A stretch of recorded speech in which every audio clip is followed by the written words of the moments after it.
Agartala adviser চৌমোহনীতে school পড়ুয়াদের জন্য নতুন bus stand. Mayor Deepak Majumdar.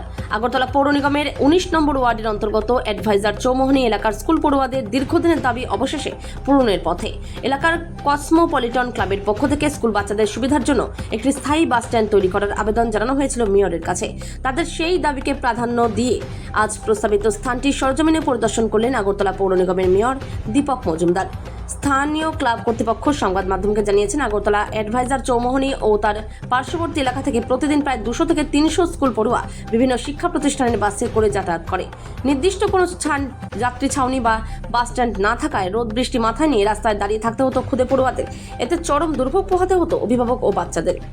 Cosmopolitan ক্লাবের পক্ষ থেকে এই সমস্যা সমাধানের জন্য মেয়রের কাছে দীর্ঘদিন ধরে দাবি জানানো হয়ে আসছিল। আজকের এই প্রদর্শনের সময় মেয়রের সাথে উপস্থিত ছিলেন স্থানীয় কর্পোরেটর ভাস্বতী দেব বর্মা এবং ত্রিপুরা সড়ক পরিবহন নিগমের ভারপ্রাপ্ত চেয়ারম্যান সমর রায়। এছাড়া উপস্থিত ছিলেন কসমোপলিটন ক্লাবের সভাপতি, সম্পাদক সহ অন্যান্য ক্লাব কর্মকর্তারা।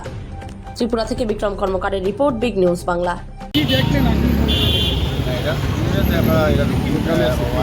আজকে এই ১৯ নম্বর ওয়ার্ডে কখন ক্লাব দিয়েছে সামনে বহুদিন ধরে এই ক্লাবের পক্ষ থেকে আমার এলাকার মধ্যে আমাদের বলেছেন যে এখানে একটা পেট্রোল করা করে স্টুডেন্টের যে থাকার জন্য এখানে বিভিন্ন গাড়ি সেখানে থাকে নামাইছে তাদের যাতে দৃষ্টিতে যারা নির্বিঘ্নে থাকতে পারেন ট্রেনটাকে প্রয়োগ করতে পারেন সেই জন্য একটা চিন্তা আমাদের এটাকে সেট করা হবে। তো এটা আগে একবার চাষ করতে কোনো কারণে এটা বন্ধ হয়ে গেছে। এখন আমরা এই কাজটা করছি এবং এটা আমার আপনার বিধানসভা যে এলাকার বিধায়ক এলাকার এই কাজটা করা সেই হিসাবে আমি যে এলাকার বিধায়ক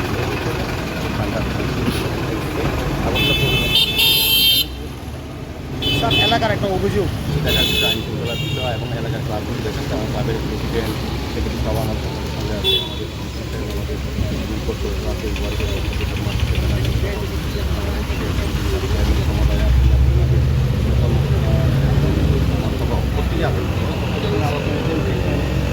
মিটিংয়ে যারা যে কমিটি বা কমিটি আছে এখানে সোসাইটি প্রেসিডেন্টও আমাদের সঙ্গে আছে, তারাও আছে, তারাও বলছে সেটাও উল্লেখ করেছেন। আমরা চেষ্টা করবো এই এলাকার মধ্যে সহযোগিতা সেখানে বাজে আড্ডা না হয়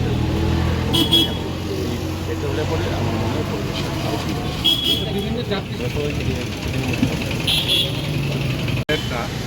এটা স্কুলের বাচ্চাদের বাস স্ট্যান্ড এটার আগেও আমাদের কসমোপলিটনের উদ্যোগে একটা বাস স্ট্যান্ড ছিল। তো এটা যখন এখানে কভারড্রেন হয় তখন এটা ভাঙা হয়েছিল, কিন্তু পরবর্তী টাইমে এটা হবে বলে করা হয়নি। তো আমাদের ক্লাবের পক্ষ থেকে একটা দীর্ঘদিনের দাবি ছিল, যেখান থেকে প্রায় 200-300 বাচ্চারা স্কুলে যাতায়াত করে। সেই জন্য আমরা মেয়র সাহেবের কাছে আমরা একটা প্রতিনিধি দিয়েছিলাম যে এখানে একটা স্কুল বাস স্ট্যান্ডের জন্য একটা দাবি ছিল। তো আজকে মেয়র সাহেব স্বয়ং এখানে পরিদর্শন করে জায়গা নির্দিষ্ট করেছেন এবং আমাদের প্রত্যাশার থেকেও বেশি আরও বড় পরিমাণে আরও বড় অনুদান দিয়ে এটাকে করার অঙ্গীকার করেছেন এবং আজকেই এখানে সমস্ত মাছযোগ করে কালকে থেকেই কাজ শুরু হয়ে যাবে। পাশাপাশি এখানে অ্যাডভাইজার চৌমুহনীতে একটা আমাদের যার নামে অ্যাডভাইজার চৌমুহনী ওনার একটা প্রতিকৃতি এখানে একটা স্থাপিত করার জন্য আমরা এটাও দিয়েছিলাম। তো আজকে এটাও উনি একসঙ্গে বলে গেলেন যে এখানে একটা ওটা বেসমেন্ট বানিয়ে ওটার একটা প্রতিকৃতি একসঙ্গে এটা ওপেনিং হবে, এটা জায়গাও আজকে নির্দিষ্ট করে দেওয়া হয়েছে। আপনার নাম পরিচয়? আমি কসমোপলিটন ক্লাবের সদস্য, এখানে কসমোপলিটন ক্লাবের সেক্রেটারি, ভাইস প্রেসিডেন্ট, সদস্যরা বাকিরা আছেন।